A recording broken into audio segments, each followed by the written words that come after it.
तो चलो इस एपिसोड में फाइनली जान लेते हैं कि क्या म्यूचियन को वो 9 डिवाइन लिंक्स ही मिलेगा जिसके लिए उसने ऐसी जद्दोजहद करी थी। हाउएवर इसके अलावा 2 और चीजें हैं जो उसे मिलने वाली है। अब वो क्या है, चलो हम जानते हैं सीधा एपिसोड में। हमारी शुरुआत वहीं से होती है जब शु हुआंग और बाकियों के एक्सप्रेशन चेंज हो जाते हैं, क्योंकि म्यूचियन ने जो लेसर डिवाइन आर्ट परफॉर्म की थी वो तो मिस कर गई होती है और अब वो पपेट भी उसके सामने से गायब हो गया था। इस समय वेंग चिंगशुआन की फिस्ट टाइट हो जाती है और उसकी बॉडी से गोल्डन स्पिरिचुअल एनर्जी रिपल्स बाहर की तरफ फ्लिकर करने लगी थी। फोकस जाता है हमारा म्यूचियन के ऊपर जो कि तेजी से आसपास देख रहा था। फिर अचानक से उसके सामने का स्पेस डिस्टॉर्ट होता है। पपेट डायरेक्टली उसके फेस के सामने अपीयर हुआ था और उसकी 2 उंगलियां जिन पे टेरिफाइंग स्पिरिचुअल एनर्जी इकट्ठी हो रखी होती है वो सीधा बढ़ जाती है म्यूचियन के आईब्रोज की तरफ। यह अटैक इतना फास्ट होता है कि इस डिस्टेंस पे इवन स्पिरिचुअल एनर्जी ट्रिब्यूलेशन भी डॉज नहीं कर सकता था। म्यूचियन को सबसे पहले महसूस होती है वो पैनी हवा, फिर उसके माथे पे एक छोटी सी खून की लाइन बन जाती है। इस सीन को देख के उसकी टोली के दिल थम गए थे। वो कहते हैं क्या,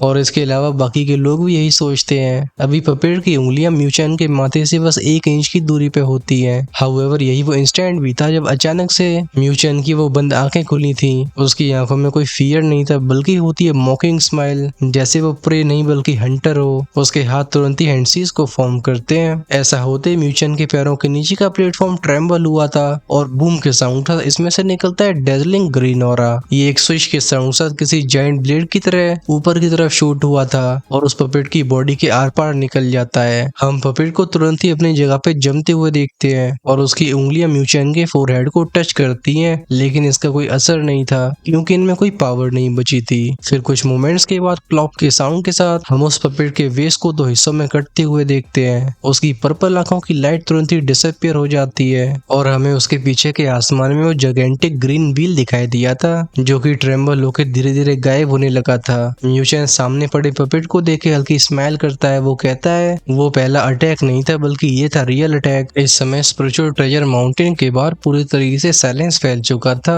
वो अनेकों टीम स्टंट चेहरों के साथ म्यूचियन को देख रही थी। कुछ मोमेंट्स पहले सबको लगा था कि म्यूचियन का खेल खत्म हो जाएगा, लेकिन रिजल्ट बिल्कुल अलग रहा। फर्स्ट ग्रेड स्पिरिट ट्रिब्यूलेशन का एक्सपर्ट अब 2 हिस्सों में कट चुका था। हाउएवर कई लोग अभी कंफ्यूज थे। वो पहला ग्रीन वुडन व्हील तो मिस हो गया था, फिर वो जमीन के अंदर से कैसे निकला। वेंग चिंगशुआन की आंखें म्यूचियन को देख के हल्की सी चमकती हैं। वो सॉफ्ट आवाज में कहती है जैसे उसका फर्स्ट अटैक मिस हुआ तो उसने अपने डिवाइन व्हील को डिस्ट्रॉय नहीं होने दिया बल्कि जमीन में छिपा दिया और अपने डिफेंस को इंटेंशनली हटा दिया जिससे पपेट उसके ऊपर हमला कर पाए। अब सब क्लियर था। म्यूचियन जानता था कि उस पपेट की स्पीड इतनी ज्यादा है कि दूर से वो डिवाइन व्हील को दोबारा हिट नहीं कर पाएगा, इसलिए उसने नेक्स्ट अटैक को जमीन में छिपा दिया था। फिर खुद को ही चारा बनाया। जैसे ही पपेट उसकी रेंज में पहुंचा, हिडन डिवाइन व्हील ने उसका काम तमाम कर दिया। बेसिकली एक फिनिशिंग मूव के पीछे दूसरी फिनिशिंग मूव थी। लोली कहती है शायद पूरी तरीके से प्लान नहीं था, लेकिन म्यूचियन हमेशा बैकअप रखता है। उसकी आवाज काम होती है लेकिन वेंग चिंगशुआन नोटिस कर सकती थी कि लोली भी रिलीफ महसूस कर रही है। वेंग चिंगशुआन स्माइल करके बोलती है तो यह है स्पिरिचुअल रोड का ब्लड कैलेमिटी। अब मैं ये कह सकती हूँ कि अपने नाम को डिजर्व करता है। अगर उसे स्पिरिचुअल रोड से एक्सपेल नहीं किया गया होता तो मोस्ट लाइकली फाइनल चैंपियन मैं नहीं बनती। इस बैटल में म्यूचियन की स्ट्रेंथ से ज्यादा उसका करेज और बैटल सेंस था जिसने वेंग चिंगशुआन को इम्प्रेस किया था। और इसके जस्ट अपोजिट वांग जोंग का चेहरा डार्क हो चुका होता है। वो चाहता था कि म्यूचियन चैलेंज को हार जाए जिससे वो 6 महीने के लिए यहीं पे इम्प्रिजन हो जाएगा। हाउएवर अब रिजल्ट बिल्कुल अलग निकला है और म्यूचियन ने जो मेथड्स दिखाए हैं उनकी वजह से मन ही मन में इवन वांग जोंग भी शॉक हो गया था। वो चुपचाप से सोचता है कि अगर पपेट की जगह पे वो होता तो शायद वो भी म्यूचियन को हरा नहीं पाता। उसकी आंखों में कोल्डनेस बढ़ जाती है। जी शुआन के बाद अब ये नई जनरेशन का म्यूचियन भी उसे इरिटेट करने लगा था। दूसरी तरफ वुइंग के एक्सप्रेशन कॉम्प्लिकेटेड होते हैं। वो दांती मीस के म्यूचियन को देखती है। उसके चेहरे पे गुस्सा तो था लेकिन आंखों में एडमिरेशन भी छिपी हुई थी। बेसिकली बाद में स्पिरिचुअल रोड में वुइंग ने म्यूचियन का फिर से नाम सुना था, ब्लड कैलेमिटी। और अब जब वो सामने खड़े नौजवान को देखती है जो कि पहले से ज्यादा मैच्योर और शार्प लग रहा होता है, वुइंग के थॉट्स अचानक से उसी डायरेक्शन में जाने लगते हैं। फिर उसका चेहरा लाल हो जाता है। वो तुरंत खुद को रोक के बोलती है फै। मन ही मन में वो इरिटेट हो जाती है। वो कहती है मैं इस बेस्टर्ड के बारे में ऐसा कैसे सोच सकती हूँ। पीछे डेंटोंग और बाकी लोग उसके बदलते हुए एक्सप्रेशन को देखते हैं लेकिन कोई भी कुछ बोलने की हिम्मत नहीं करता। फोकस फिर से जाता है 9th लेवल पे जहाँ म्यूचियन पपेट के 2 हिस्सों को देख रहा होता है। म्यूचियन के माथे पे पतली सी ब्लड की लाइन थी। पपेट सच में बहुत ट्रबलसम था। उसके पास भले इंटेलिजेंस वीकनेस न हो, लेकिन बैटल इंस्टिंक्ट्स और फाइटिंग एक्सपीरियंस टेरिफाइंग था। लेकिन तब भी म्यूचन आखिरकार जीत गया। वो स्माइल के साथ बोलता है फाइनली। उसकी नजरें 9th लेवल के एंड पे जाती हैं, जहाँ जेड प्लेटफॉर्म के अंदर 9th सन डिवाइन लिंग्जी अभी डेजलिंग लाइट को बिखेर रहा होता है। 9 मिनिएचर सन उसके आसपास धीरे धीरे रिवॉल्व हो रहे थे। वो प्योर स्पिरिचुअल एनर्जी वेव्स लगातार बाहर की तरफ फैलती हैं। म्यूचन की आंखों में एक्साइटमेंट दिखाई देता है। जिस ट्रेजर को वो इतने लंबे समय से ढूंढ रहा था, अब वो फाइनली उसके पास पहुंच चुका है। वो डायरेक्टली उसकी तरफ बढ़ता है, लेकिन जैसे ही वो जेट प्लेटफॉर्म के पास पहुंचता है, उसके कान में अचानक से जाती है हम की आवाज। म्यूचन तुरंत रुक जाता है और एक्सप्रेशन कॉशियस हो जाते हैं। क्या पपेट को डिफीट करने के बाद भी और कोई टेस्ट बाकी था? लाइट धीरे धीरे गायब होती है। वो एल्डरली फिगर सामने आया था, वो व्हाइट हेयर स्पिरिचुअल क्लोन। म्यूचन अलर्ट होकर बोलता है सीनियर, मैं चैलेंज जीत चुका हूँ। 9th सन डिवाइन लिंग्जी अब मेरी होनी चाहिए, राइट? वो व्हाइट हेयर एल्डर कुछ मोमेंट्स तक चुपचाप से उसे देखता रहता है, लेकिन इस बार इस एल्डर के बारे में म्यूचन को कुछ अजीब नोटिस हुआ था। अब इसकी आंखें पहले की तरह खाली नहीं होती हैं, इनके अंदर हल्का सा इमोशन दिखाई दे रहा था। उस एल्डर के होठ हिलते हैं। वो होठ आवाज में कहता है, मैंने सोचा नहीं था कि इतने सालों के बाद कोई डिवाइन वुड पैलेस की डिवाइन आर्ट को यूज करेगा।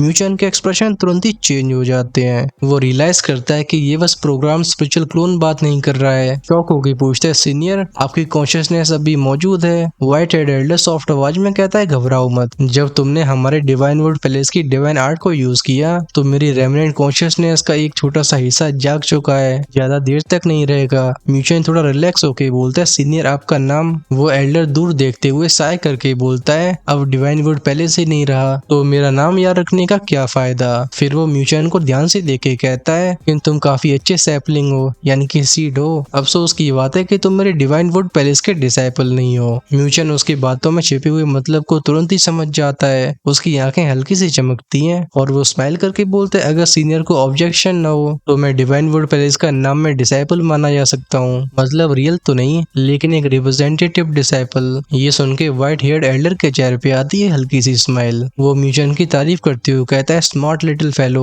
और म्यूचन भी मुस्कान की चमकान दिखाता है। Divine would palace already destroy हो चुका था, यहाँ नाममात्र डिसाइपल बनने से कोई नुकसान नहीं होगा। और क्लियरली एल्डर भी यही सुनना चाहता था। वो एल्डर का क्लोन अपनी दाढ़ी को सहलाता है, फिर एक उंगली को फ्लिक करता है, सुनाई देती है वुश की साउंड। ग्रीन लाइट सीधा म्यूचन के माथे में एंटर कर जाती है। कुछ मोमेंट्स के लिए वहाँ पे एक एंशिएंट ग्रीन र्यून दिखाई देने लगा था, फिर वो गायब हो जाता है। वो एल्डर कहता है, तुम्हारी ये लेसर डिवाइन आर्ट ये तुम्हें उस कोटा से मिली होगी, बाकी 5 डिवाइन कोटास में भी अलग अलग लेसर डिवाइन आर्ट्स मौजूद हैं। म्यूचन सिर हिलाता है, ये बात उसने पहले सस्पेक्ट कर ली थी। एल्डर आगे बोलता है, अगर फ्यूचर में मौका मिले तो बाकी 5 लेसर डिवाइन आर्ट्स को कलेक्ट करना। अभी जो मार्क मैंने तुम्हें दिया है वो उन्हें कंबाइन करने में तुम्हारी हेल्प करेगा जब 6-7 होंगे। इतना कह के एल्डर के चेहरे पे मिस्टीरियस स्माइल आती है। वो कहता है, तुम्हें एक छोटा सरप्राइज मिलेगा। म्यूचन की आंखें तुरंत ही चमकने लगती हैं। वो रिस्पेक्टफुली हाथ कव करके बोलते हैं, सीनियर बहुत बहुत thank you. White heard Elder अपने हाथ को वेव करता है जैसे जेट प्लेटफॉर्म उसकी हथेली में अपीयर हुआ था। इसमें से वेंगोम के साउंड साथ वो ब्राइट लाइट निकलती है और देखते देखते जेट प्लेटफॉर्म श्रिंक होने लगता है। उसके साथ 9th सन डिवाइन लिंग्जी भी सुरक्षित उसकी हथेली पे आ गया था। कुछ पलों में वो जायंटिक लोटस प्लेटफॉर्म बस कुछ ही सेंटीमीटर्स का रह गया होता है। एल्डर की हथेली हिलती है। वो मिनिएचर जेड लोटस म्यूचन के पास आ जाता है। म्यूचन तुरंत ही उसे पकड़ लेता है और उसकी आंखों में सरप्राइज्ड एक्साइटमेंट दिखाई देती है। फाइनली 9th सन डिवाइन लिंग्जी उसके हाथ में था। ग्रेट सोलर अनडाइंग बॉडी के लिए जो 3 रिक्वायर्ड ट्रेजर्स थे, इनमें से एक को वो हासिल कर चुका था। व्हाइट हेड एल्डर सॉफ्टली कहता है, जाओ। अगर तुम्हें डिवाइन वुड पैलेस की ट्रू इनहेरिटेंस चाहिए तो आगे अपनी स्ट्रेंथ पे डिपेंड करना होगा। फिर वो दूर आसमान की तरफ देख के साय करता है, पुराने दिन सच में बहुत याद आते हैं। उसकी आंखें धीरे धीरे बंद हो जाती हैं। कुछ मोमेंट्स के बाद जब ये दोबारा खुलती हैं तो इनमें मौजूद इमोशंस गायब हो चुके थे। वो फिर से बदल जाता है उसी लाइफलेस स्पिरिचुअल क्लोन में। रेमिनेंट कॉन्शियसनेस अब पूरी तरीके से फेड हो गई थी। म्यूचन चुपचाप से उसे देखता है, फिर 9th सन डिवाइन लिंग्जी को केयरफुली स्टोर कर लेता है और वो एल्डर की तरफ एक रिस्पेक्टफुली बाउ करता है। यही मोमेंट में वुश के साउंड के साथ उसका फिगर 9th लेवल को छोड़ के ट्रेजर स्पिरिचुअल माउंटेन के बाहर आ गया था। अनेकों डरी हुई नजरों के बीच में म्यूचन 9th लेवल को छोड़ के वापस से आ जाता है ल्यूली और वेंग चिंगशुआन के पास। वो स्माइल के साथ बोलता है, लक अच्छा था इसलिए चैलेंज कंप्लीट हो गया।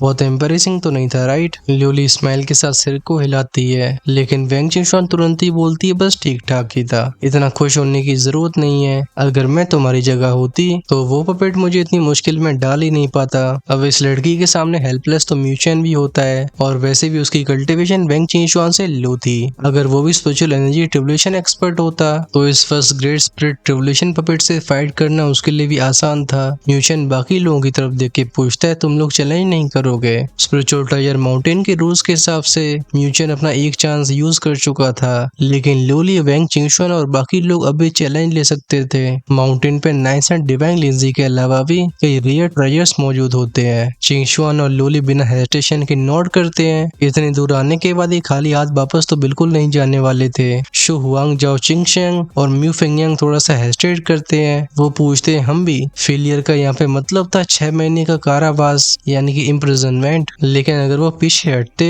तो खुद पे शर्म आती। इसी बीच बाहर का एटमोसफियर बदलने लगता है। म्यूचेन को 9th लेवल चैलेंज जीतते हुए देख के और भी टीम्स के पास कॉन्फिडेंस वापस आ जाता है। अब लोग ब्लाइंडली रश नहीं करते, वो पपेट की स्ट्रेंथ को एस्टिमेट करके सूटेबल लेवल को चूज करते हैं। म्यूचेन कहता है चलो। लोली और वेंग चिंगशुआन डायरेक्टली 8th लेवल पे जाती हैं। 9th एंड डिवाइन लिंजी जा चुकी थी, इसलिए अब सबसे वैल्यूएबल ट्रेजर्स रह गए होते हैं 8th लेवल पे। पिनर, लियर और आनिया ये 6th लेवल को चूज करती हैं। उस लेवल के पपेट्स स्पिरिचुअल एनर्जी ट्रिब्यूलेशन की स्ट्रेंथ के आसपास थे। हालांकि इन पपेट्स को हैंडल करना बाकियों के लिए तो परेशानी भरा था, बट इन तीनों लड़कियों के पास होते हैं बहुत सारे मेथड्स। शो हुआंग, जाओ चिंगशन, म्यू फेंगयांग 5th लेवल को चूज करते हैं। वहाँ पपेट थे ह्यूमन बॉडी ट्रिब्यूलेशन लेवल के। इनकी करंट स्ट्रेंथ के लिए सूटेबल चैलेंज था। इनके मूव करते ही बाकी की टीम्स भी एक एक करके स्पिरिचुअल टाइगर माउंटेन में एंटर करने लगती हैं। इनमें वांगजोंग और वुइंग सबसे तेज थे। दोनों डायरेक्टली 8th लेवल पे पहुंचते हैं। क्लियरली ये भी अपनी स्ट्रेंथ को आजमाना चाहते थे। फिर क्या, कुछ ही पलों के बाद इस पूरे स्पिरिचुअल टाइगर माउंटेन में बैटल शुरू हो जाती हैं। वो बूम बूम की आवाजें गूंजती हैं, लेकिन इस बार सिचुएशन पहले जैसे नहीं थी। लोगों ने पपेट्स की अप्रोक्सीमेट स्ट्रेंथ समझ ली थी, इसलिए मेजॉरिटी चैलेंजर्स अपने लेवल के हिसाब के टारगेट को चूज करते हैं। लेकिन तब भी कुछ अनलकी लोग हार के इम्प्रिजन हो जाते हैं। लेकिन काफी चैलेंजर्स विक्ट्री को हासिल करके स्पिरिचुअल टाइगर्स लेके बाहर निकलते हैं। कुछ देर के बाद लोली और वेंग चिंगशुआन भी वापस आई थी। इनकी बैटल डिफिकल्ट जरूर थी, लेकिन 8th लेवल के puppet first grade spirit tribulation के नहीं थे, इसलिए दोनों को अपने अपोनेंट्स को हराने में बहुत ज्यादा समय नहीं लगता है। म्यूचुअल क्यूरियोसिटी के साथ पूछता है क्या मिला। लोली अपनी हथेली को खोलती है। वहाँ पे एक जेट प्लेटफॉर्म दिखाई दे रहा था, जिसके ऊपर एक फायरी रेड वाइन होती है। ये वाइन स्कारलेट ड्रैगन जैसी दिख रही थी और इसकी सरफेस पे छोटे छोटे स्केल्स भी थे। इसके अंदर लावा जैसा लिक्विड फ्लो कर रहा होता है। लोली कहती है यह स्कारलेट ड्रैगन वाइन ये लावा रीजन में ग्रो होती है। इसके अंदर का एसेंस स्पिरिट को टेम्पर और स्ट्रेंथन कर सकता है। इसके साथ स्पिरिट रिवोल्यूशन को अटेम्प्ट करते टाइम सक्सेस के चांसेस बढ़ जाएंगे। म्यूचुअल अप्रूवल के साथ नोट करता है। वेंग चिंगशुआन भी अपना ट्रेजर दिखाती है। उसकी हथेली में जेड बैड फ्रूट था, जिसके आसपास आइसी मिस्ट घूम रही होती है। वो कहती है मुझे आइसबर्ग स्नो स्पिरिचुअल फ्रूट मिला है। इफेक्ट स्कारलेट ड्रैगन वाइन के अपोजिट नेचर का है, लेकिन ये भी स्पिरिट को स्ट्रेंथन कर सकता है। स्पिरिट रिवोल्यूशन के लिए यूजफुल है। म्यूचुअल कहता है बहुत सही।